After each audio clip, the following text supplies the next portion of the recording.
Hindi siya sobrang kapal, hindi siya very obvious na nag-foundation ka, pero flawless ang tingin sa face mo. Wow, ang ganda nito ah. Napaka-trending nitong 2-in-1 concealer foundation stick, kaya naman gusto ko siyang itry. Pinili kong kulay yung ivory for fair skin tone, pero meron din siya para sa mga morena. Ayan, i-apply na natin. Wow. Tapos sa ilalim niya, meron siyang brush. Ganyan, para ma-blend natin siya ng maayos.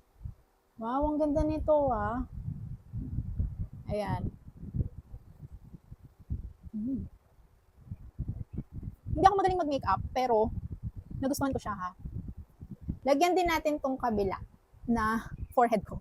At dito sa talupa. Yan, i-blend na natin. And dito, para pumantay siya.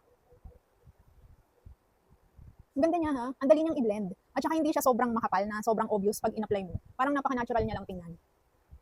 Ayan.